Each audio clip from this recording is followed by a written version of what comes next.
നമഃ. എല്ലാവർക്കും ശ്രീമാത്രേ നമഃ. നമ്മൾ ഇന്ന് വളരെ നല്ലൊരു വിഷയത്തിലൂടെയാണ് കടന്നു പോകാൻ പോകുന്നത്. എന്താണ് മനുഷ്യ ജീവിതത്തില് വിപത്തുക്കളുടെ പ്രാധാന്യം? നമ്മൾ എല്ലാവരും ഭയം ജനിപ്പിക്കുന്ന ഒരു കാര്യമാണല്ലേ, നമുക്ക് എന്തെങ്കിലും പ്രശ്നങ്ങൾ വരുമോ, വിപത്തുക്കൾ വരുമോ, ദുഃഖങ്ങൾ വരുമോ? എല്ലാവരും സുഖം അന്വേഷിച്ച് നടക്കുന്നവരാണ്. അപ്പോ ദുഃഖം വരാൻ ആർക്കും ഇഷ്ടമല്ല. അപ്പോ വിപത്ത് മനുഷ്യമിത്രമാണ് എന്ന് ശ്രീരാമകൃഷ്ണ പരമഹംസര് പറയുന്നു. നമുക്ക് നോക്കാം, ചെറിയ ചെറിയ കഥകളിലൂടെ അദ്ദേഹത്തിന്റെ ഉപദേശങ്ങൾ നമ്മുടെ ജീവിതത്തിൽ നമുക്ക് ഒരുപാട് മാറ്റങ്ങൾ വരുത്താൻ സഹായിക്കും. നമുക്ക് നോക്കാം. ശ്രീരാമകൃഷ്ണ ദേവന്റെ ശ്രീരാമകൃഷ്ണ കഥാമൃതത്തിന്റെ രചയിതാവായിരിക്കുന്ന ഒരാളുണ്ടായിരുന്നു. അദ്ദേഹം അധ്യാപകനായിരുന്നു. ശ്രീരാമകൃഷ്ണ ദേവന്റെ ഒരു ഗൃഹസ്ഥാശ്രമി ശിഷ്യനുമായിരുന്നു. അദ്ദേഹത്തിന്റെ പേരാണ് മഹേന്ദ്രനാഥ ഗുപ്തൻ. നമുക്ക് വചനാമൃതം വായിച്ചാൽ അറിയാം, അദ്ദേഹമാണ് ഇതെല്ലാം എഴുതിയിരിക്കുന്നത്. മാസ്റ്റർ മഹാശയ എന്ന പേരിലാണ് അദ്ദേഹം അറിയപ്പെടുന്നത്.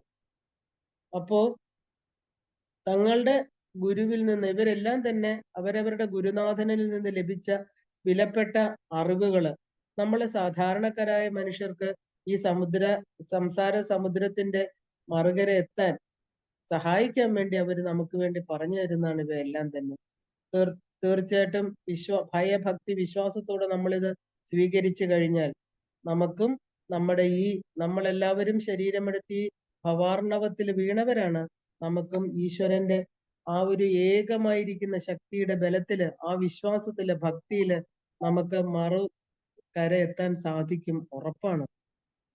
ഈ മഹേന്ദ്രനാഥ ഗുപ്തൻ എന്ന് പറഞ്ഞ അദ്ദേഹം, മാസ്റ്റർ മഹാശയ്, അദ്ദേഹത്തിന്റെ ചുട്ടുപൊള്ളുന്ന ജീവിത അനുഭവങ്ങളുടെ പശ്ചാത്തലത്തില് തന്റെ ഗുരുവായിരിക്കുന്ന രാമകൃഷ്ണ ദേവനോട് ഒരിക്കൽ ചോദിച്ചു, ഈ വഞ്ചനയുടെ ലീലാരംഗമായിരിക്കുന്ന ലോകത്തിൽ നിന്ന് വിടവാങ്ങുന്നതല്ലേ ശ്രേയസ്കരം? അല്ലെ? എല്ലാവരും എന്തുമാത്രം ദുഃഖങ്ങള്, വഞ്ചന, സ്വന്തം ബന്ധുക്കളിൽ നിന്ന്, കുടുംബത്തിൽ നിന്ന്, സമൂഹത്തിൽ നിന്ന് എന്തൊക്കെയാണ് നമ്മൾ അനുഭവിക്കേണ്ടി വരുന്നത്? അപ്പോ ഇവിടെ എന്തിനാണ് അധികം കാലം ജീവിച്ചാലും ഇതല്ലേ നമുക്ക് ലഭിക്കുക? നമുക്കിതിൽ നിന്ന് രക്ഷപ്പെടാൻ എന്താണ് ചെയ്യേണ്ടത്? അങ്ങ് എനിക്ക് പറഞ്ഞു തന്നാലും എന്ന് പറയുകയാണ്.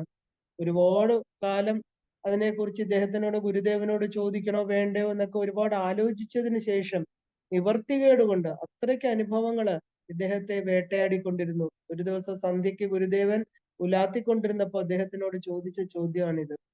ഇത് പ്രതീക്ഷിച്ച് ഇരിക്കുകയായിരുന്നു ശ്രീരാമകൃഷ്ണ പരമഹംസര്. അന്തർയാമിയായ ഗുരുദേവൻ ഈ ചോദ്യം പ്രതീക്ഷിച്ചിരിക്കുകയായിരുന്നു. അദ്ദേഹം സ്നേഹപുരസ്സരം മറുപടി നൽകി, എന്തിനാണ് ലോകത്തോട് വിട പറഞ്ഞു പോകുന്നത്? ഇങ്ങോട്ട് അയച്ച ഒരാളിന്റെ തീരുമാനത്തെയും ലക്ഷ്യത്തെയും നമ്മൾ അറിയാത്തത് കൊണ്ടല്ലേ അങ്ങനെ ചിന്തിക്കുന്നത്? നിനക്ക് ഗുരുലാഭം ഉണ്ടായിട്ടുണ്ട്. ആ ഗുരുവിനെ നിനക്ക് കിട്ടിയിട്ടില്ലേ? നീ എന്തിനാണ് വിഷമിക്കുന്നത്? സങ്കല്പിക്കാനോ ചിന്തിക്കാനോ സ്വപ്നം കാണാനോ പറ്റാത്ത വിഷമ പ്രശ്നങ്ങൾ പോലും ആ ഇന്ദ്രജാലക്കാരന്റെ കരുണ കൊണ്ട് ഞൊടിയിടയിൽ പറക്കും. ഇവിടെ ആത്മഹത്യാ സങ്കല്പങ്ങളില്ല, ഭഗവത് ലാഭം മാത്രമാണുള്ളത്. അതുകൊണ്ട് വിപത്ത് മനുഷ്യന്റെ മിത്രമാണ് എന്ന് പറയാറുണ്ട്. നമ്മള് ഭാഗവതത്തിൽ കേട്ടിട്ടുണ്ട്, കുന്തി പറയുന്നതല്ലേ, ആ ഭഗവാനെ എനിക്ക് സദാ വിപത്തുക്കൾ തരൂ, അതാണ് ആവശ്യപ്പെട്ടത്. എനിക്ക് സദാ ദുഃഖങ്ങൾ തരൂ, ഈശ്വര ചിന്തയ്ക്ക് വഴിയൊരുക്കൂ എന്നാണ് പറഞ്ഞത്. ഇവിടെ ആത്മഹത്യാ സങ്കല്പം ആത്മാവിനെ ഹത്യ ചെയ്യാൻ സാധ്യമല്ല, ഭഗവത് ലാഭം മാത്രമാണുള്ളത്. ഭഗവാനെ കിട്ടാത്തത് കൊണ്ടാണ് നമ്മളെ ദുഃഖങ്ങൾ വേട്ടയാടുന്നത്. അപ്പൊ എങ്ങനെയാണ് വിപത്ത് മനുഷ്യന്റെ മിത്രങ്ങളാകുന്നത്? എന്തുകൊണ്ടാണ് നമുക്ക് ദുഃഖങ്ങൾ ഈശ്വരൻ തന്നിരിക്കുന്നത്? ഈശ്വരനെ ഓർമ്മിക്കാൻ. ഈ ദുഃഖങ്ങളെല്ലാം തന്നെ ഈശ്വര ചിന്തയ്ക്ക് വഴിയൊരുക്കുന്നു. ഈശ്വരൻ നിരാകാര സ്വരൂപനാണെങ്കിൽ, അങ്ങനെയാണ് നമുക്ക് ധ്യാനിക്കാൻ ഇഷ്ടമെങ്കിൽ ഒരു വലിയ എങ്ങനെ ധ്യാനിക്കണമെന്നും ഗുരു പറഞ്ഞു കൊടുക്കുകയാണ്. ഒരു വലിയ ജലാശയത്തിൽ ഒരു വലിയ മത്സ്യം സ്വച്ഛന്തം ആനന്ദത്തോടുകൂടി സഞ്ചരിക്കുന്നത് പോലെ സഞ്ചരിക്കണം. പിന്നെ ഒരു പക്ഷിയായിട്ടാണെങ്കിൽ ഒരു ചിതാകാശത്തില് നമ്മുടെ ഉള്ളിലിരിക്കുന്ന ഒരു ചിത്താകുന്ന ആകാശമുണ്ട് അല്ലേ? അതിനെയാണ് നമ്മള് എന്താ പറയാ, ചിതാകാശം, ചിദംബരം എന്നൊക്കെ പറയുന്നത്. അവിടെ നമുക്ക് സന്തോഷത്തോടുകൂടി സ്വച്ഛന്തം ആനന്ദം സഞ്ചരിക്കുന്ന ഒരു പക്ഷിയെ പോലെ ആകാം. അപ്പൊ നിരാകാര ധ്യാനം എങ്ങനെ വേണമെങ്കിലും നമുക്ക് ഭാവന ചെയ്യാം. അപ്പൊ സച്ചിദാനന്ദ സാഗരത്തിൽ ഒരു മീനായിട്ട് വിഹരിക്കാം, അല്ലെങ്കിൽ ആ അനന്തവും നിർമ്മലവുമായിരിക്കുന്ന ചിതാകാശത്തിലെ ഒരു ജീവൻ പക്ഷിയെ പോലെ പറന്നു നടക്കാം. ആമയെ പോലെ അല്ലെങ്കിൽ താമരയിലയിലെ നീർത്തുള്ളികൾ പോലെ ജനക മഹാരാജാവിനെ പോലെ ജീവിച്ചാല് ലോകത്തിലെ സംസാര ജീവിതത്തിലെ ആപൽ ഘട്ടങ്ങളെ നമുക്ക് തരണം ചെയ്യാൻ സാധിക്കും, ഉറപ്പാണ്. സംസാരം എന്ന് പറഞ്ഞ തീയാണ് അല്ലെ, ഈ ജീവിതം, ഈ സംസാര സാഗരം നമ്മളെ ചുട്ടുപൊള്ളിക്കണു. ഇതിനകത്ത് പെട്ടാൽ ഉറപ്പാണ് കത്തിച്ചാമ്പലാകും. രാമകൃഷ്ണ രാമകൃഷ്ണദേവൻ ഇത് പറയാറുണ്ട്. കാരണം എങ്ങനെ നമുക്ക് ഇതിൽ നിന്ന് രക്ഷപ്പെടാൻ സാധിക്കുമെന്ന് ചോദിക്കുമ്പോൾ അദ്ദേഹം പറയും, കർമാനുഷ്ഠാനങ്ങൾക്ക് വേണ്ടിയിട്ടുള്ളതാണ് ഈ ജീവിതം. സത്കർമാനുഷ്ഠാനങ്ങൾ അനുഷ്ഠിക്കൂ. അന്നദാനം, ജീവദാനം, വിദ്യാദാനം, ബ്രഹ്മവിദ്യാദാനം ഏതെങ്കിലും പറ്റുന്നത് ജീവിതത്തിൽ ഉടനീളം അനുഷ്ഠിക്കണം.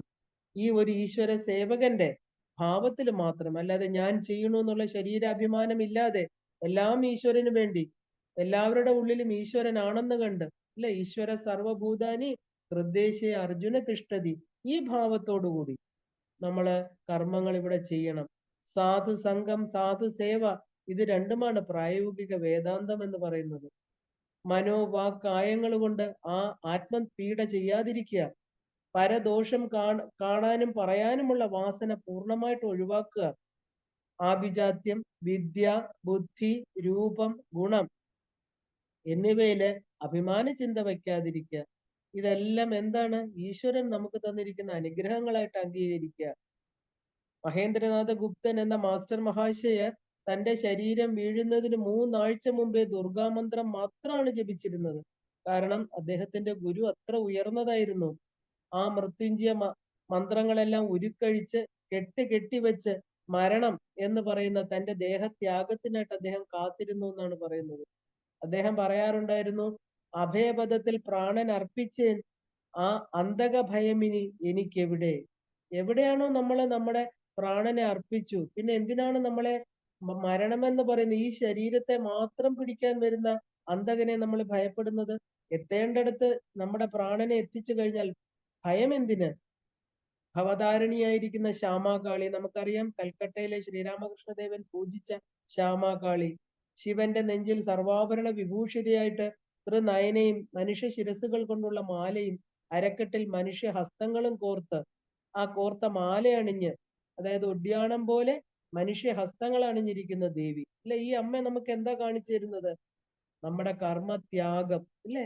നമ്മുടെ ശരീരത്തെ ത്യജിച്ചുകൊണ്ട് നമ്മുടെ പ്രാണനെ എവിടെയാണ് നമ്മൾ സമർപ്പിക്കേണ്ടത്?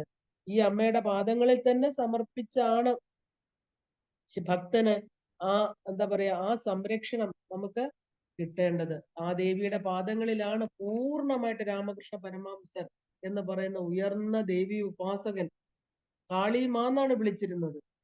ആ ആ പാദങ്ങൾ തന്നെയാണ് ആ അദ്ദേഹത്തെ ഉയർന്ന തലത്തിലേക്ക് കൊണ്ടുപോയത്. തന്റെ അമ്മയെ പോലെ ചോറ് വാരിക്കൊടുത്ത് മടിയിൽ കിടന്നുറങ്ങി ഈ ഭക്ത ശിരോമണി നമുക്ക് കാണിച്ചു തരുന്ന എന്താ?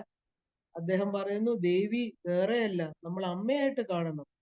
ഒരു സ്ത്രീ എങ്ങനെയാണോ മാതൃത്വത്തിലൂടെ അമ്മ എന്ന് വിളിക്കപ്പെടുന്നത്, അതുപോലെ ഈ ജഗദംബികയുടെ മക്കളാണ് നമ്മൾ എല്ലാവരും. ഈ ഭക്ത ശിരോമണി നമുക്ക് ഒരുപാട് അറിവുകൾ അദ്ദേഹം പറഞ്ഞു തന്നിട്ടുണ്ട്. ഇത് നമ്മൾ പിന്തുടർന്നാൽ തീർച്ചയായിട്ടും നമുക്ക് പൂർണ്ണമായി ഒരു എന്താ പറയാ കർമ്മത്തെ വിട്ട് ആ കർമ്മം നന്നായിട്ട് ചെയ്ത് ഈ ജീവിതത്തില് നേടേണ്ടത് നേടിക്കൊണ്ട് യാത്ര, വേറൊരു യാത്ര അല്ലെ. നമ്മുടെ ശരീരത്തെ കൂടെ ഉപേക്ഷിച്ചു കഴിഞ്ഞാല് വേറൊരു യാത്രയാണ് നമ്മൾ ഓരോരുത്തരും നടത്തുന്നത്. അപ്പൊ കർമ്മം എപ്പോഴാണോ ഉപേക്ഷിക്കേണ്ടതെന്നൊരു ചോദ്യം നമുക്കുണ്ട്. അദ്ദേഹത്തിന്റെ വാക്കുകളിൽ ശ്രീരാമകൃഷ്ണ പരമഹംസർ എന്താ പറയുന്നത്? എപ്പൊ നിങ്ങൾക്ക് കർമ്മം ഉപേക്ഷിക്കാമെന്ന് ചോദിക്കുമ്പോ ഒരു സാധാരണക്കാരനെ ചോദിക്കും, നമ്മൾ എന്താ കർമ്മം ചെയ്യണ്ടേ, അവസാന കാലം വരെ കർമ്മം ചെയ്യണ്ടേ, ഇത് എപ്പോഴും ഉപേക്ഷിക്കണം എന്ന് ചോദിക്കുമ്പോൾ അദ്ദേഹം വളരെ എന്താ പറയാ വ്യക്തമായിട്ട് നമുക്ക് ചില ഉപദേശങ്ങൾ തരുന്നുണ്ട്. കാരണം അദ്ദേഹം പറയുന്നു, ഒരു പ്രാവശ്യം ഹരിനാമമോ രാമനാമമോ ദേവി നാമമോ കീർത്തിക്കുമ്പോ രോമാഞ്ചമോ അശ്രുപാതമോ ഉണ്ടാകുന്നുവെങ്കിൽ സന്ധ്യാദി കർമ്മങ്ങൾ പിന്നീട് ചെയ്യേണ്ടതില്ല, നിശ്ചയമായിട്ട് അറിഞ്ഞോളൂ എന്നാ പറയുന്നത്. അപ്പോ മുതൽ നിങ്ങൾക്ക് നിത്യകർമ്മങ്ങൾ ഉപേക്ഷിക്കാൻ പറയുന്നു. അപ്പൊ എന്താണ്?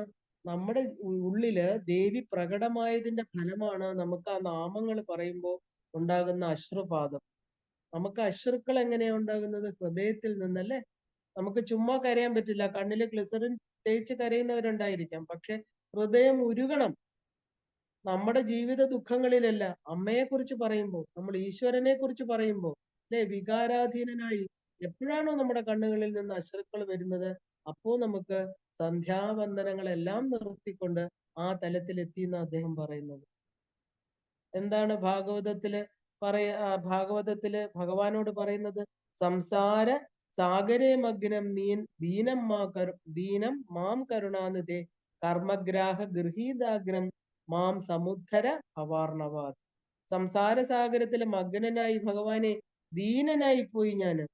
എന്നെ കർമ്മമാകുന്ന മുതല പിടിച്ചിരിക്കുകയാണ്. ഞാൻ എന്ത് ചെയ്യും? എന്നെ ഈ ഭവസമുദ്രത്തിൽ നിന്ന് എന്റെ കർമ്മഗ്രന്ഥിയെ ഭേദിച്ച് എന്നെ അവിടുന്ന് രക്ഷിച്ചാലും കരുണാസിന്ധോ, അവിടത്തേക്ക് മാത്രമേ എന്നെ ഇതിൽ നിന്ന് രക്ഷിക്കാൻ സാധ്യമുള്ളൂ. അങ്ങ് തീർച്ചയായിട്ടും എന്നെ രക്ഷിക്കണേ എന്ന് പറയുകയാണ് അല്ലേ. ആ ഒരു ഗജേന്ദ്രന്റെ കാലിൽ മുതല പിടിച്ചു, ആരും രക്ഷയ്ക്കെത്തിയില്ല. അപ്പൊ അദ്ദേഹം ഭഗവാന് തന്റെ ഹൃദയമാകുന്ന താമരപ്പൂ കൊടുത്തപ്പോ ഭഗവാൻ വന്നു ആ ഗരുഡന്റെ പുറത്ത്. അതുപോലെ നമ്മൾ എപ്പോഴാണോ നമ്മുടെ ഹൃദയമാകുന്ന താമരപ്പൂ അദ്ദേഹത്തിന് കൊടുത്ത് പൂർണ്ണമായിട്ട് സമർപ്പണം ചെയ്തു, ആ അമ്മയുടെ പാദങ്ങളിൽ നമ്മൾ സമർപ്പിക്കുമ്പോൾ അവന് എപ്പോഴാണോ ഒരു അശ്രുപാതം ഉണ്ടാകുന്നത്, ഭഗവാനെ കുറിച്ച് ചിന്തിക്കുമ്പോൾ, നമ്മൾ മഹത്തുക്കളെല്ലാം നമ്മൾ കണ്ടിട്ടുണ്ട്, കണ്ണുകളിൽ കൂടെ അശ്രുപ്രവാഹം ഉണ്ടാകുന്നു. എന്തുകൊണ്ടാ? സ്നേഹം കൊണ്ട്, അല്ലെ, ആ ഒരു കരുണ കൊണ്ട്, ആ നമ്മുടെ ഉള്ളിൽ ഭഗവാനാണെന്നുള്ള തിരിച്ചറിവ് കൊണ്ട്. അങ്ങനെയുള്ളവർക്ക് കർമ്മത്യാഗത്തിന് അധികാരം ഉണ്ടെന്ന് പറയുന്നു. കർമ്മം സ്വയം വിട്ടുപിരിയണം. പിന്നെ എന്താ വേണ്ടത്? രാമനാമമോ ഹരിനാമമോ കേവലം പ്രണവമോ മാത്രം ജപിച്ചാൽ മതി എന്ന് പറയുകയാണ്. അപ്പോ അദ്ദേഹം പറയുകയാണ്, സന്ധ്യ ഗായത്രി ലയിക്കുന്നത് പോലെ ഗായത്രി ഓംകാരത്തിൽ ലയിക്കുന്നു. അപ്പൊ നമ്മുടെ ആ ശരീരത്തിൽ നിന്ന് നമ്മുടെ ആത്മാവിനെ വിട്ട് നമ്മൾ കണ്ടു എന്നർത്ഥം അവിടെ.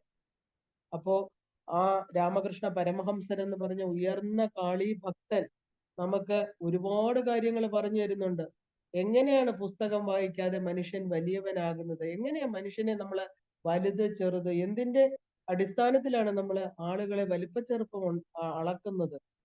അല്ലെ, കാരണം ഇന്ന് വലിയവൻ എന്ന് പറയുന്നത് നാളെ ചെറുതാകുന്നു, ഇന്ന് ചെറുതെന്ന് പറയുന്നത് നാളെ വലിയവനാകുന്നു. അല്ലെ, മാളിക മുകളിൽ ഏറിയ മന്നന്റെ തോളിൽ മാറാപ്പ് കയറ്റുന്നതും ഭവാൻ. അപ്പൊ എങ്ങനെയാണ് നമുക്ക് വലുതാകാൻ സാധിക്കുക? അല്ലെ, നമുക്ക് ആ ഗുരുവിനെ എപ്പോ കിട്ടുന്നു, ആ ഗുരു നമുക്ക് എന്താണ് പറഞ്ഞു തരുന്നത്? അഖണ്ഡ മണ്ഡലാകാരം വ്യാപ്തമേന ചരാചരം തത് പദം ദർശിതം ഏന തസ്മൈ ശ്രീ ഗുരുവേ നമ. അഖണ്ഡ മണ്ഡലാകാരം, എല്ലായിടത്തും വ്യാപിച്ചിരിക്കുന്ന അഖണ്ഡമായിരിക്കുന്ന ഈ മണ്ഡലത്തിലെല്ലാം എല്ലാ ചരാചരങ്ങളും തത്പദം, എല്ലാം അവിടുന്ന് വരുന്നു, എല്ലാം എല്ലാം അവിടത്തേക്ക് എന്നുള്ള ഒരു ഭാവം നമുക്ക് എപ്പോഴും വന്നു ചേരുന്നു, അപ്പോ നമുക്ക് ഗുരു അനുഗ്രഹം ഉണ്ടായി എന്നർത്ഥം. ഗുരു എന്താ നമുക്ക് ചെയ്യുന്നത്? അജ്ഞാന തിമിരാന്ധസ്യ ജ്ഞാനാഞ്ജന ശലാകയ. ആ ഒരു അജ്ഞാനമാകുന്ന തിമിരത്തെ അറിവ് കൊണ്ട്, ആ ഒരു ശലാക കൊണ്ട്, ചെറിയ ഒരു എന്താ പറയുക സൂചി കൊണ്ട് നമ്മുടെ ആ അറിവില്ലായ്മ മാറ്റിത്തരുന്നു. അപ്പോ എന്താ അറിവുള്ളവൻ ആര്, അറിവില്ലാത്തവൻ ആര്? അല്ലെ, ശരിക്കും പറഞ്ഞാല് അദ്ദേഹം എന്താ പറയാ, വിദ്യാശക്തിയാണോ അവിദ്യാശക്തിയാണോ നമ്മുടെ കൂടെ ഉള്ളത്? നമ്മളത് തിരിച്ചറിയേണ്ടിയിരിക്കുന്നു. എഴുതാനും വായിക്കാനും സാധിക്കും, പുസ്തകം വായിക്കാനുള്ള കഴിവുകളും അനേകം ഡിഗ്രി ഉണ്ടെങ്കിൽ നമ്മൾ വിചാരിക്കുന്നു അറിവുള്ളവനാണെന്ന്. പക്ഷേ രാമകൃഷ്ണ പരമഹംസര്, രാമകൃഷ്ണ ദേവൻ നമ്മളോട് പറയുന്നു, ഇതൊരു തെറ്റിദ്ധാരണ മാത്രമാണ്. ശരീരം പോകുമ്പോൾ നഷ്ടപ്പെടുന്നതാണ് ഈ അറിവുകളെല്ലാം തന്നെ. ഈശ്വരനെ അറിയുന്നതിന്റെ പേരാണ് അറിവ്. ഈശ്വരനെ അറിയാതിരിക്കലാണ് അറിവില്ലായ്മ. എങ്ങനെയാണ് നമ്മൾ അറിവുള്ളവനും അറിവില്ലാത്തവനും ഈ പ്രപഞ്ചത്തില് രണ്ടായി തിരിക്കപ്പെടുന്നത്? ഏതെങ്കിലും ഒരു വിശ്വാസം, ഈശ്വരൻ നിരാകാരനായിരിക്കും, അദ്ദേഹം നിഷ്കളനായിരിക്കാം, അദ്ദേഹത്തിന് രൂപമില്ലായിരിക്കാം, അല്ലേ? അപ്പോ അങ്ങനെ വിശ്വസിക്കുന്ന കുറെ പേരുണ്ടാകും. ഈശ്വരന് സാകാരം കൊടുത്ത് ഗണപതിയായിട്ടും വിഷ്ണുവായിട്ടും ദേവിയായിട്ടും ശിവനായിട്ടും ഭജിക്കാൻ ആഗ്രഹമുള്ളവർ കാണും. ഇത് രണ്ടും നമുക്ക് കുറ്റം പറയാൻ പറ്റില്ല. കാരണം അവനവന്റെ വാസനാ പ്രേരിതമാണ്. ഈശ്വരനെ എങ്ങനെ വേണമെങ്കിലും ഉപാസിക്കാം. ഏതെങ്കിലും ഒരു വിശ്വാസം ഉണ്ടായിരുന്നാ മതി. നിനക്ക് വിശ്വാസം നിരാകാരത്തിലാണ്, അതും നല്ലതാണ്. എന്നാൽ ഇത് മാത്രം സത്യം, ബാക്കിയുള്ളതെല്ലാം തെറ്റെന്ന് ഒരിക്കലും വിചാരിക്കാതിരുന്നാൽ മാത്രം മതി. നിരാകാരവും സത്യം, അതുപോലെ തന്നെ സാകാരവും സത്യം എന്നറിയണം. ഏതിലാണോ നമുക്ക് വിശ്വാസം അതിൽ നമുക്ക് ആ ശ്രദ്ധയെ ഉറപ്പിക്കാം. അപ്പോ എന്താ പറയാ, ഒരു കാലവും മണ്ണ് കൊണ്ട് തീർത്ത പ്രതിമ ആ ഈശ്വരനാണെന്ന് നമുക്ക് പറയാൻ പറ്റില്ല. മാസ്റ്റർ ചോദിച്ചു, എന്താണ് ഭഗവാൻ ഇങ്ങനെ പറയുന്നത്? അപ്പം ശ്രീരാമകൃഷ്ണ പരമഹംസർ പറഞ്ഞത്, ഒരു മണ്ണ് കൊണ്ട് തീർത്ത പ്രതിമ, അതെന്താ? അത് ചിന്മയിയാണ് ആ പ്രതിമ. മൺപ്രതിമയെ പൂജിക്കുന്നവരോട് മൺപ്രതിമ ഈശ്വരൻ അല്ലെന്ന സംഗതി പറഞ്ഞ് മനസ്സിലാക്കാൻ നമ്മൾ ശ്രമിക്കണം, അല്ലെ? അതാണ് ചെയ്യേണ്ടത്. ഈശ്വരനെ ഉദ്ദേശിച്ച് പ്രതിമയിൽ പൂജ ചെയ്യുന്നതാണ് ഉചിതം. കാരണം അത് ഈശ്വരനാണ്. പ്രതിമ നമ്മളെ മണ്ണിനെ അല്ല പൂജിക്കുന്നത്. ആ മണ്ണിൽ നമ്മൾ ഈശ്വരനെ ആരോപിച്ചുകൊണ്ട്, നമ്മൾ ഈശ്വരനെ അവിടെ കണ്ടുകൊണ്ട് പൂജിക്കുമ്പോഴാണ് വിഗ്രഹത്തിന് ജീവൻ വയ്ക്കുക എന്ന് പറയുന്നത്. മണ്ണിനെ പൂജിക്കുന്നത് ശരിയല്ല, അല്ലെ? അപ്പോ ശ്രീരാമകൃഷ്ണ പരമഹംസർ എന്താ നമുക്ക് പറഞ്ഞു തരുന്നത്? കാരണം ഈ എന്താ പറയാ, ജഗത്ത് എന്ന് പറയുന്നത് ആരാണ് ഈ ജഗത്ത് ഉണ്ടാക്കിയിരിക്കുന്നത്? ആ ആ ഈശ്വരൻ നമുക്ക് നമ്മളെ ഈ കാര്യങ്ങള് പഠിപ്പിക്കും. അദ്ദേഹമാണ് ഈ ജഗത്ത് സൃഷ്ടിച്ചിരിക്കുന്നത്. ഈശ്വരനാണ്, അല്ലെ? ആ ഒരു കർത്തും അകർത്തും അന്യഥാ കർത്തും, ഇതുണ്ടാക്കാനും ഉണ്ടാക്കിയതിനെ പരിപാലിക്കാനും ഇതിനെ തിരിച്ചു തന്നിൽ ലയിപ്പിക്കാനും കഴിവുള്ള ഒരു ശക്തിയുണ്ട്. അതിനെ നമ്മൾ ഈശ്വരൻ എന്ന് പറയുന്നു. അപ്പൊ ഈ ജഗത്ത് ആരാണ് ഉണ്ടാക്കിയിരിക്കുന്നത്? അപ്പോ ഈ അതായത് ഈ മനുഷ്യനെയും ജീവികളെയും സൂര്യചന്ദ്രന്മാരെയും ജന്തുക്കളെയും എല്ലാം സൃഷ്ടിച്ചിരിക്കുന്ന ആരാണ്? ഈശ്വരനാണ്, അല്ലെ? ജീവജാലങ്ങൾക്ക് ആഹാരത്തിനുള്ള ഉപായം ഉണ്ടാക്കി കൊടുത്തിരിക്കുന്നു. പോറ്റി വളർത്താൻ അച്ഛനമ്മമാരെ നൽകിയിരിക്കുന്നു. അതിനായി അച്ഛനമ്മമാരിൽ സ്നേഹം നിറച്ചിരിക്കുന്നു. അദ്ദേഹം പഠിപ്പിക്കും. അദ്ദേഹം ഇതൊക്കെ ചെയ്തിട്ടുള്ള സ്ഥിതിക്ക് അതിനുള്ള ഉപായം മാത്രം ഉണ്ടാക്കി കൊടുക്കുകയില്ലെന്ന് നമുക്ക് പറയാൻ പറ്റില്ല. അപ്പൊ പഠിപ്പിക്കേണ്ട ആവശ്യമുണ്ടെങ്കിൽ അദ്ദേഹം തന്നെ പഠിപ്പിക്കും. ഈശ്വരനാണ് എല്ലാവരുടെയും മുന്നിൽ നമ്മുടെ ഗുരുരൂപത്തിൽ വന്നിരിക്കുന്നത്, അല്ലെ? നമ്മളെ ചെറിയ ക്ലാസ്സുകളിൽ നമുക്ക് ബാഹ്യമായിരിക്കുന്ന അപരാവിദ്യകൾ പറഞ്ഞു തന്നത് എല്ലാം ഈശ്വരൻ തന്നെയാണ്. അപ്പൊ അദ്ദേഹമാണ് അന്തർയാമി എന്ന് പറയുന്നത്. ഈ മണ്ണ് കൊണ്ട് പ്രതിമയെ പൂജിക്കുന്നതിൽ എന്തെങ്കിലും തെറ്റുണ്ടെങ്കിൽ തന്നെ തന്നെയാണ് ഇതിൽ കൂടി വിളിക്കുന്നതെന്ന് അദ്ദേഹത്തിന് അറിഞ്ഞൂടെ? കാരണം ഈശ്വരൻ നമ്മുടെ ഓരോരുത്തരുടെയും ഉള്ളിലാണെങ്കിൽ നമ്മൾ ഈ ചെയ്യുന്നത് എന്തിനാണ്, നമ്മളത് അദ്ദേഹത്തിന് പറഞ്ഞു കൊടുക്കേണ്ട ആവശ്യമുണ്ടോ? അദ്ദേഹത്തിന് എല്ലാം അറിയാം, അല്ലെ? ഈ പൂജ കൊണ്ട് തന്നെ അദ്ദേഹം സന്തുഷ്ടനാവും. കാരണം എന്താ? ഈശ്വരനിലോട്ട് ബാഹ്യമായിട്ടെങ്കിലും ഒരു പ്രതിമയിലെങ്കിലും എന്നെ കാണാൻ അവൻ ശ്രമിച്ചല്ലോ, അല്ലെ? ഈശ്വര സൃഷ്ടികളായ നമ്മളെല്ലാം ഈശ്വരനെ മറന്ന് ജീവിക്കുമ്പോഴാണ് നമുക്ക് ദുഃഖങ്ങൾ വന്നു ചേരുന്നത്. അതുകൊണ്ട് നമ്മൾ അതിനെക്കുറിച്ച് വിഷമിക്കേണ്ട ആവശ്യമില്ല. ആ ഒരു ജ്ഞാനം, ആ ഭക്തിയിലൂടെ നമുക്ക് ജ്ഞാനത്തിന് വഴിയുണ്ടാകും എന്നാണ് അദ്ദേഹം പറയുന്നത്. അപ്പൊ നീ മണ്ണ് കൊണ്ടുള്ള പ്രതിമയെ പൂജിക്കുന്നതിനെ കുറിച്ച് ഒന്നും ചിന്തിച്ച് തലപുണ്ണാക്കണ്ട. മണ്ണ് കൊണ്ടുണ്ടാക്കിയതാണെങ്കിലും ലോഹം ആണെങ്കിലും എന്ത് തന്നെയാണെങ്കിലും ആ പൂജ കൊണ്ടും തീർച്ചയായിട്ടും പ്രയോജനമുണ്ട്. പലതരത്തിലുള്ള പൂജയും ഈശ്വരൻ തന്നെയാണ് ഏർപ്പെടുത്തിയിരിക്കുന്നത്. ഈ ലോകം എന്ന് പറഞ്ഞാൽ ഈശ്വരന്റെയാണ്. അദ്ദേഹം തന്നെയാണ് ഇതൊക്കെ ചെയ്തു വച്ചിരിക്കുന്നത്. അധികാരഭേദമനുസരിച്ച് ഓരോരുത്തരും വയറിന് പിടിക്കുന്ന ആഹാരം എങ്ങനെയാണ് എടുക്കുന്നത്, അതുപോലെ ഒരമ്മ എങ്ങനെയാണ് വീട്ടിലെ പലതരത്തിലുള്ള പാചകം ചെയ്യുന്നത്? 5 മക്കളുണ്ടെന്ന് വിചാരിക്കൂ. വീട്ടിൽ മീൻ കൊണ്ടുവന്നു, അത് പലതരത്തിൽ അമ്മ കറി വെക്കുന്നു. എന്താ? ഓരോരുത്തർക്കും ഓരോന്നാണ് ഇഷ്ടം, അല്ലെ? ചിലർക്ക് ഉപ്പിലിട്ട മീന്, വേറൊരാൾക്ക് പൊരിച്ചത്, അങ്ങനെ ഉണ്ടാക്കണു. ഓരോരുത്തരുടെയും ഇഷ്ടവും ദഹന ശേഷിക്കനുസരിച്ച് അമ്മ ഉണ്ടാക്കി, അതെ, അത് അവർക്ക് കൊടുക്കണു. നമുക്ക് ഈ പ്രപഞ്ചത്തിൽ ഈശ്വരൻ പല വഴികൾ വെച്ചിരിക്കുന്നു. ഏത് വഴിയാണ് നമുക്ക് ഇഷ്ടം? ഏതിലാണ് എന്റെ വാസനകൾ നിൽക്കുന്നത്? അതനുസരിച്ച് നമുക്ക് പോകാം. അപ്പൊ നമുക്ക് എന്താ വേണ്ടത്? ഈ ഭക്തി ഉണ്ടാകണം. ഏറ്റവും പ്രധാനം ഇവിടെ ഭക്തിയാണ്, അല്ലെ? എങ്ങനെയാണ് ഭക്തി ഉണ്ടാകാനുള്ള ഒരു ഉപായം? അല്ലെങ്കിൽ ഈശ്വരനിൽ എങ്ങനെ നമ്മൾ മനസ്സ് നിർത്തും? എപ്പോഴും നമുക്ക് ബാഹ്യവസ്തുക്കളിൽ ഈശ്വരൻ ഉണ്ടാക്കി വെച്ചിരിക്കുന്ന കളിപ്പാട്ടങ്ങളിലാണ് മനുഷ്യന് താല്പര്യം, അല്ലെ? ആ ഉണ്ടാക്കിയ ആളെ കുറിച്ചോ അത് തന്ന ആളിനെ കുറിച്ചോ നമുക്ക് അവിടെ മനസ്സ് നിൽക്കുന്നില്ല. അപ്പൊ എന്താണ് എന്ന് ചോദിച്ചപ്പോ ശ്രീരാമകൃഷ്ണദേവൻ എങ്ങനെ വേണം ഭക്തി, എങ്ങനെ നമുക്ക് ഒരു സാധാരണ ഗൃഹസ്ഥാശ്രമിക്ക് മനസ്സിനെ ഉറപ്പിച്ച് നിർത്താൻ പറ്റുമെന്ന് ചോദിച്ചപ്പോ അദ്ദേഹം പറഞ്ഞു, സർവദാ ഈശ്വരന്റെ നാമം ജപിക്കൂ, ഗുണം കീർത്തിക്കൂ, കൂടാതെ സത്സംഗം ചെയ്യൂ, ഇടയ്ക്കിടയ്ക്ക് ഈശ്വര ഭക്തന്മാരുടെ സജ്ജനങ്ങളുടെ അടുക്കൽ പോകണം. മനസ്സ് രാപ്പകൽ ആ സംസാരത്തിനുള്ളിലും അതിലെ വിഷയങ്ങളിലും കാര്യങ്ങളിലും മുഴുകിയിരുന്നാല് ഇത് ഈശ്വരനെ നനയ്ക്കില്ല. ഇടയ്ക്കിടയ്ക്ക് വിജന സ്ഥലത്ത് പോയിരിക്കണം, ഈശ്വര ചിന്ത ചെയ്യണം, ഒറ്റയ്ക്ക് ഇരിക്കണം. ഇത് വളരെ അത്യാവശ്യമാണ്. ആദ്യകാലത്ത് ഇടയ്ക്ക് വിജനത്തിൽ വസിച്ചില്ലെങ്കിൽ മനസ്സ് ഈശ്വരനിൽ നിർത്താൻ വളരെ പ്രയാസമാണ്.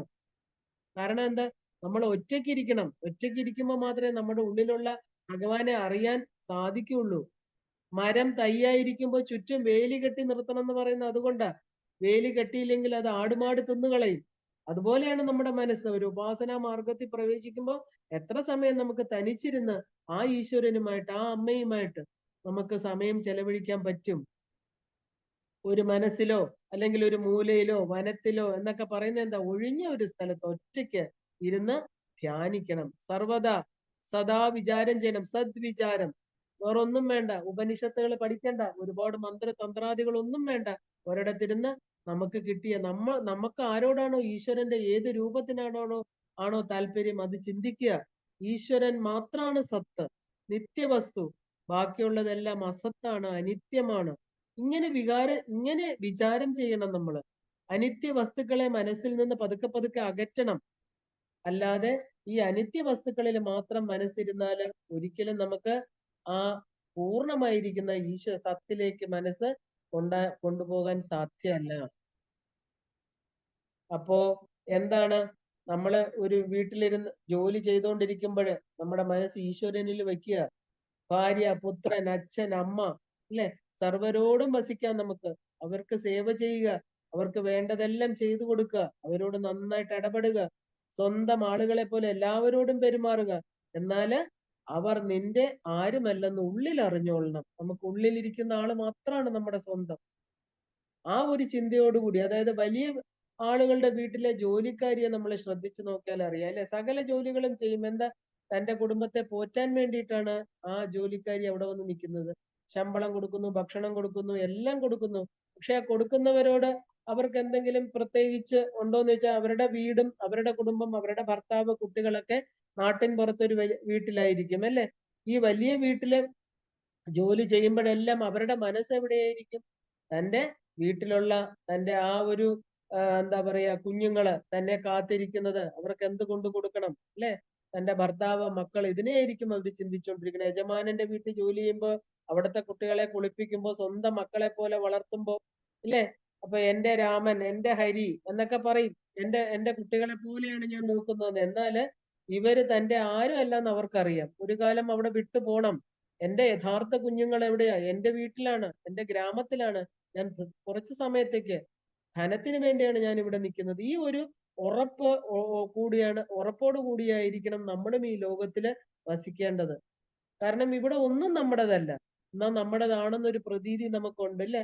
ആമ വെള്ളത്തിൽ ചുറ്റിത്തിരിയുന്നു, എന്നാൽ അതിന്റെ മനസ്സെവിടെയും അത് കരയ്ക്ക് ആണ് അതിന്റെ മുട്ട ഇട്ടിരിക്കുന്നത്.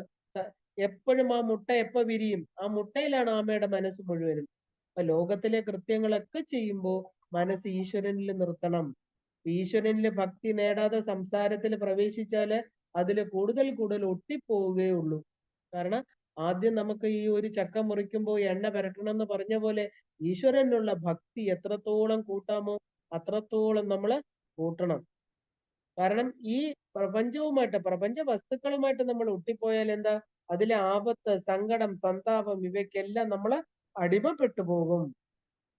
വിഷയചിന്ത ചെയ്യുന്നിടത്തോളം അതിൽ നമുക്ക് ആസക്തി വർദ്ധിച്ചുകൊണ്ടേയിരിക്കും. അപ്പൊ എന്ത് വേണം? കയ്യിൽ എണ്ണ പുരട്ടണം. ഈശ്വര ഭക്തിയാകുന്ന തൈലം നമ്മുടെ കയ്യില് പുരട്ടിയിട്ട് വേണം ചക്ക മുറിക്കാൻ. അല്ലാത്ത പക്ഷം എന്താ? അത് കയ്യിൽ ഒട്ടിപ്പിടിക്കും. അപ്പൊ ഈശ്വര ഭക്തിയാകുന്ന എണ്ണ കയ്യിൽ പുരട്ടി ലോക കാര്യങ്ങളില് നമുക്ക് എന്ത് വേണമെങ്കിലും ചെയ്യാം. അപ്പൊ ഈ ഭക്തി സമ്പാദിക്കുന്നതിന് എന്താ വേണ്ടത്? ഏകാന്തത്തിൽ കുറച്ചു സമയം നമ്മൾ ഇരിക്കണം.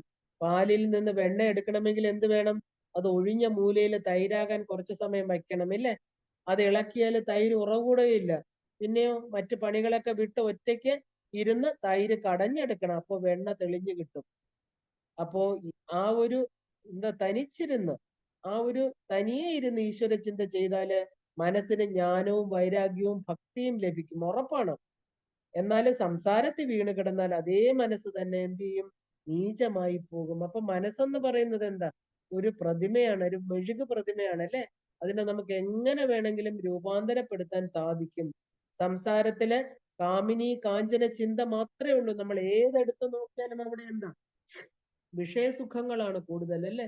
സംസാരം ജലം പോലെയും മനസ്സ് പാല് പോലെയാണെന്ന് പറയാറുണ്ട്. വെള്ളത്തിൽ ഒഴിച്ചാൽ പാലും വെള്ളവും എന്തായി തീരും?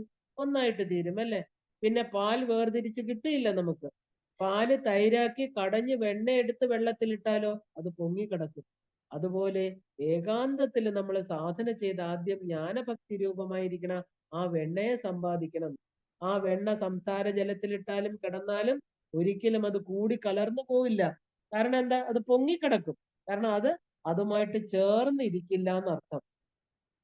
ഇതോടൊപ്പം നമ്മൾ വിചാരം ചെയ്യേണ്ടത് വളരെ ആവശ്യമാണ്. നമ്മൾ കണ്ടംപ്ലേഷൻ, വിചാരം അല്ലെ? നമ്മൾ ചിന്തിക്കണം, കുറച്ചു സമയം ഇരിക്കണം. നമ്മുടെ ബാഹ്യ കാര്യങ്ങളെയോ ശരീര വസ്തുക്കളെ കുറിച്ചല്ല നമ്മൾ ചിന്തിക്കേണ്ടത്. ഈ നിത്യവസ്തുവിന്, ഈ കാമിനി കാഞ്ചനം എന്ന് പറയുന്നത് അനിത്യ വസ്തുവാണ്. ഈശ്വരൻ ഒരാൾ മാത്രമാണ് നിത്യവസ്തു അല്ലെ? നമുക്ക് പണം കൊണ്ട് എന്താ കിട്ടുക? നമുക്ക് അരി മേടിക്കാൻ പറ്റും, പയറ് കിട്ടും ഇല്ലേ, തുണി കിട്ടും, താമസിക്കാനുള്ള വലിയ വീട് മേടിക്കാം, എല്ലാം നമുക്ക് ചെയ്യാൻ പറ്റും. ഇത്രയൊക്കെ നമുക്ക് ചെയ്യാൻ പറ്റും. ഇതിനപ്പുറം എന്താ?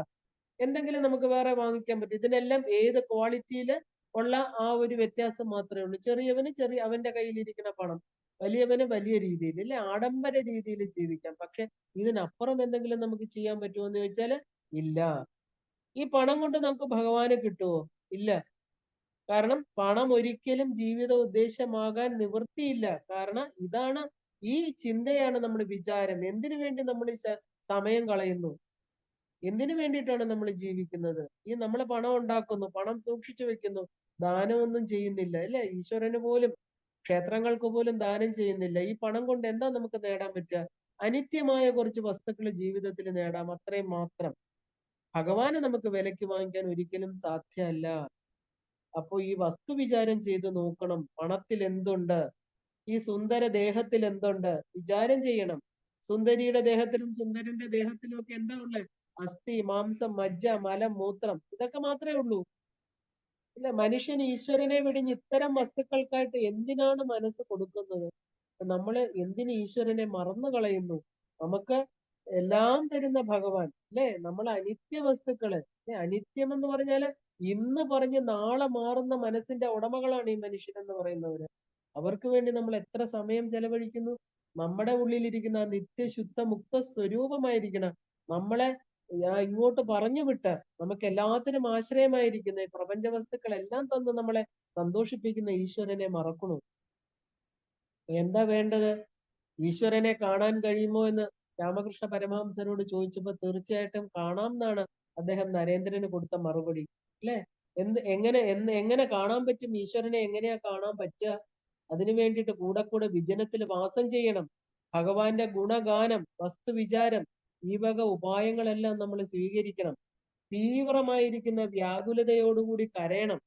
അദ്ദേഹത്തെ കാണാൻ ഉറപ്പായിട്ടും സാധിക്കും. എന്താ കാണാൻ പറ്റാത്തത്? നമുക്ക് ആ വ്യാകുലത ഇല്ല. വേറെ എനിക്ക് ആരുമില്ല, എനിക്ക് വേണം എന്നുള്ള വ്യാകുലത എന്ന് പറഞ്ഞാൽ എന്താ? അത്യധികമായിരിക്കുന്ന വ്യസനം. കാരണം നമ്മള് ഭാര്യയ്ക്കും മക്കൾക്കും വേണ്ടി ആളുകൾ കുടം കണക്കിന് കണ്ണുനീർ വാർക്കുന്നു അല്ലെ? ജീവിച്ചിരിക്കുമ്പോഴേ, രോഗശൈലി കിടക്കുമ്പോ, മരിക്കുമ്പോ. പണത്തിന് വേണ്ടി മനുഷ്യര് കണ്ണുനീരിലാഴുന്നു. പക്ഷെ ഈശ്വരന് വേണ്ടി ആരാണ് കരയുന്നത് അല്ലെ? അതുപോലെ വിളിക്കേണ്ടതുപോലെ വിളിച്ചാൽ തീർച്ചയായിട്ടും ഭഗവാനെ കാണാൻ പറ്റും. രാമകൃഷ്ണ പരമഹംസര് സ്ഥിരമായിട്ട് പറയുന്ന കുറച്ച് വരികൾ വളരെ മനോഹരമായിരിക്കുന്ന വരികളാണ്. നമുക്കൊന്ന് നോക്കാം. എൻ മനസ്സെ നീ വിളിക്ക അമ്മയെ ധാവിധി, അമ്മ നിന്നെ ദൂരെ വിട്ടകന്ന് വാഴ്വതെങ്ങിനെ, ഇല്ല അവൾക്ക് തെല്ല് ശക്തി വേർപിരിഞ്ഞു മേവിടാൻ, അല്ലലാർന്ന നിന്നെ വിട്ട് കാളി വാഴ്വതെങ്ങിനെ, വ്യഗ്രമെങ്കിലാ എങ്കിലാന വ്യഗ്രമെങ്കിലാന യാശു നീ ജപാപ്രസൂനവും വില്വപത്രവും സാമോദം ഏകുവാൻ അവൾക്കെടോ, ഭക്തി ചന്ദനാവലി ലിപ്തമാക്കി മാതൃസന്നിധവും ഭദ്രമാം സുമഞ്ജലിയും പുരുഷ പാദപങ്കജേ. ഇതാണ് വ്യാകുലത. മനസ്സെ നീ വിളിക്കുമെങ്കിൽ നിന്റെ അമ്മ വരാതിരിക്കുമോ? അമ്മയല്ലേ, ആര് വന്നില്ലെങ്കിലും അമ്മ വരില്ലേ? പക്ഷെ നീ യഥാവിധി വിളിക്കൂ. അമ്മ നിന്നെ ദൂരെ വിട്ടകന്ന് വാഴുമോ? ഒരമ്മയ്ക്ക് തന്റെ കുഞ്ഞിനെ ഉപേക്ഷിക്കാൻ സാധിക്കുമോ? ദൂരെ താമസിക്കുമോ അമ്മ? ഇല്ല അവൾക്ക് തെല്ല് ശക്തി വേർപിരിഞ്ഞു മേവിടാൻ. ഒരമ്മയ്ക്കും തന്റെ കുഞ്ഞിനെ വിട്ട് ദൂരെ താമസിക്കാൻ സാധ്യമല്ല. അല്ലലാർന്ന നിന്നെ വിട്ട് കാളി വാഴ്വതെങ്ങനെ. രാമകൃഷ്ണ പരമഹംസര് അമ്മ എന്ന് വിളിച്ചത് ആരെയാ? കാളി മാതാവിനെയാണ് അല്ലേ? എങ്ങനെ ഈ കാളിക്ക് നിന്നെ വിട്ട് മാറിയിരിക്കാൻ സാധിക്കും? പക്ഷെ നീ എങ്ങനെ വിളിക്കണം? വ്യഗ്രമെങ്കിൽ വ്യഗ്രമെങ്കിൽ നിനക്ക് അത്ര വ്യഗ്രത ഉണ്ടെങ്കിൽ നീ എന്താ ചെയ്യേണ്ടത്? നീ ജപാപ്രസൂനവും ബില്വപത്രവും, നിന്റെ ജപമാകുന്ന പൂക്കള്, പ്രസൂനം എന്ന് പറഞ്ഞ പൂക്കള്, നിന്റെ ജപം, കാളിമാതാവിന്റെ മന്ത്രജപം അല്ലെ, ദേവി അമ്മ എന്ന് വിളിക്കുന്ന ആ ഒരു ജപം, അതാണ് നമ്മൾ കൊടുക്കുന്ന പൂക്കള്. ബാഹ്യമായിരിക്കുന്ന ചെടികളിൽ നിന്ന് പറിച്ചു കൊടുക്കുന്ന പൂക്കളല്ല. ആ സ്നേഹത്തോടെ വിളിക്കൂ അമ്മ, ആ പുഷ്പം കൊടുക്കൂ നീ. എന്നിട്ട് എന്താ? ബില്വപത്രം കൊടുക്കൂ. ബില്വപത്രം എന്ന് പറഞ്ഞാൽ എന്താ? സാക്ഷാൽ ശിവൻ ഏറ്റവും ഇഷ്ടമുള്ളതാണ് ബില്വപത്രം അല്ലെ? അത് കൊടുക്കൂ. ആ ആനന്ദമാ അത് അമ്മയ്ക്ക് ഇത് മതി. ഇതാണ് അമ്മയ്ക്ക് ഏറ്റവും അധികം ആനന്ദം അല്ലെ? ആ ഭക്തിയാകുന്ന ചന്ദനം, ഗന്ധം കൊടുക്കൂ. ഭക്തിയാകുന്ന ചന്ദനം, ആ സ്നേഹമാകുന്ന ചന്ദനം ഗന്ധമായിട്ട് അമ്മയ്ക്ക് സമർപ്പിക്കൂ. മാതൃസന്നിധവും, നമ്മുടെ അമ്മയാണ് ഇല്ലേ? ആ മാതാവിന്റെ സന്നിധാനത്തിൽ ഇത് കൊടുക്കൂ. ഭദ്രമാം സുമാഞ്ജലി, നമ്മളെ കൈ തൊഴുത് അമ്മാന്ന് വിളിച്ചാ മതി. അഞ്ജലിബദ്ധരായിട്ട് കണ്ണടച്ച് അമ്മയെ വിളിക്കൂ. അമ്മയുടെ പാദപങ്കജത്തിൽ ഇത് അർപ്പിക്കൂ. അമ്മയ്ക്ക് ഒരിക്കലും എന്താ വേർപിരിഞ്ഞു മേവിടാൻ ഒരിക്കലും അമ്മയ്ക്ക് സാധ്യമല്ല. നിന്നെ വിട്ടുപോകാൻ സാധ്യമല്ല. ഒരമ്മയ്ക്കും സാധ്യമല്ല. അപ്പം വ്യാകുലത എന്ന് പറഞ്ഞാൽ എന്താ? ശരിക്കും ആ ദുഃഖം, അമ്മയെ പിരിഞ്ഞ ദുഃഖം, അതിനെയാണ് നമ്മൾ വ്യാകുലത. ശരിക്കും അതിനെയാണ് അരുണോദയം. അമ്മ എപ്പോഴാ ഉദയസൂര്യനെ പോലെ അരുണാം കരുണാതരംഗിതാക്ഷിയും അല്ലെ? വിളിക്കുമ്പോ ആ ഒരു അരുണ വർണ്ണത്തോടുകൂടി കരുണയോടുകൂടി വരുന്ന അമ്മയാണ് നമ്മൾ കാണുന്നത്. സൂര്യന്റെ ദർശന സമയം, ആ വ്യാകുലത എന്ന് പറഞ്ഞാൽ നമുക്ക് സൂര്യോദയം വരെ, ജ്ഞാനോദയം വരെ മാത്രമേ നമുക്ക് ദുഃഖമുള്ളൂ. ജ്ഞാനം ഉദിച്ചു കഴിഞ്ഞാൽ അമ്മ അവിടെ വന്നു കഴിഞ്ഞു. എല്ലാ വ്യാകുലതയും എന്താ പറയാ, ഈശ്വര ദർശനത്തിലാണ് അവസാനിക്കുക. എപ്പോഴാണോ മനസ്സിൽ ആ ഒരു അദമ്യമായിരിക്കുന്ന ആഗ്രഹം അമ്മയെ വേണം, അത് നമുക്ക് ഉണ്ടാകണം അല്ലെ? ആ ഉണ്ടായിന്ന് ഉള്ളീന്ന് വിളിക്കണം അമ്മയെ. അമ്മയ്ക്ക് വരാതിരിക്കാൻ സാധ്യമല്ല. ചിത്ത് അഗ്നികുണ്ഡ സംഭൂത. ഇപ്പൊ 3 ആകർഷണങ്ങൾ ഒന്നിച്ചു കൂടിയാൽ ഈശ്വര ദർശനം ലഭിക്കുന്നു പറയാറുണ്ട്. എന്തൊക്കെയാണ്? വിഷയിക്ക് വിഷയങ്ങളോടുള്ള ആകർഷണം പോലെ, അമ്മയ്ക്ക് മക്കളോടുള്ള വാത്സല്യം പോലെ, സതിക്ക് പതിയോടുള്ള പ്രേമം അല്ലെ? സതി എന്ന് പറഞ്ഞാൽ ഭർത്താവിനെ മാത്രം സ്നേഹിക്കുന്ന സ്ത്രീ. ഈ 3 ആകർഷണങ്ങളും ഒന്നു ചേർന്ന് ഒരുവൻ ഉണ്ടായാല് അതിന്റെ ശക്തി കൊണ്ട് ഈശ്വരനെ പ്രാപിക്കാൻ സാധിക്കും. അപ്പൊ എന്താണ് സംഗതി? ഇതാണ്, ഈശ്വരനോടുള്ള സ്നേഹം വേണമെങ്കിൽ നമ്മൾ എന്താ ചെയ്യേണ്ടത്?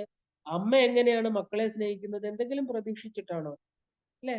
ഒന്നും നിരപേക്ഷമായിട്ട് ഒന്നും പ്രതീക്ഷിക്കാതെ തന്റെ കടമയായിട്ട്, തന്റെ ശരീരത്തിന്റെ ഒരു ഭാഗമായിട്ട്, തന്റെ മാത്രമായിട്ട് കണ്ടിട്ടാണ് അമ്മ മക്കളെ സ്നേഹിക്കുന്നത്. ഒന്നും പ്രതീക്ഷിക്കാത്ത സ്നേഹമാണ് അമ്മയുടെ അല്ലെ?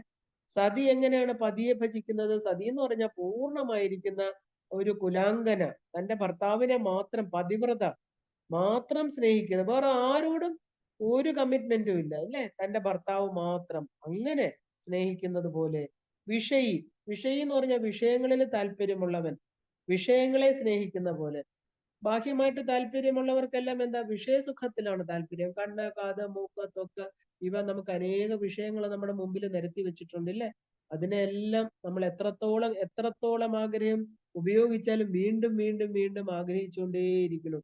അപ്പൊ അതുപോലെ ഈ 3 ആഗ്രഹങ്ങൾ, ഈ 3 കൂട്ടരുടെ സ്നേഹത്തെ, 3 തരം ആകർഷണങ്ങളെ ഒന്നിച്ചു ചേർത്താൽ എത്രയുണ്ടോ അത്രയും ഈശ്വരന് കൊടുത്താൽ, അങ്ങനെ കൊടുക്കാൻ കഴിഞ്ഞാൽ ഉറപ്പായിട്ടും ഈ അമ്മയുടെ അല്ലെങ്കിൽ ഭഗവാന്റെ, നിങ്ങൾ ഏത് രൂപത്തിലാണോ ആ ഈശ്വരനെ കാണാൻ ആഗ്രഹിക്കുന്നത് അത് നിങ്ങൾക്കുണ്ടാകും, ഉറപ്പാണ്.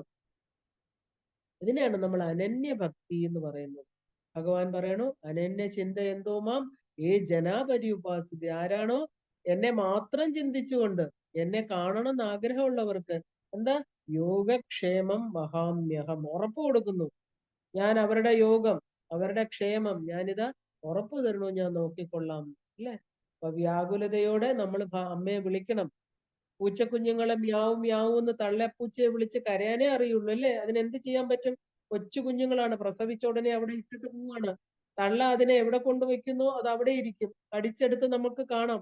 എവിടെയെങ്കിലും ഒക്കെ കൊണ്ടുപോകും. അത് കണ്ണടച്ച് മിണ്ടാതിരിക്കും. അതിനറിയാം അതിന്റെ അമ്മയാണ് കൊണ്ടുപോകുന്നത്. സൂക്ഷ്മമായിട്ട് വളരെ ശ്രദ്ധയോടുകൂടി കൊണ്ടുവയ്ക്കുന്നു, അതിനറിയാം അല്ലെ?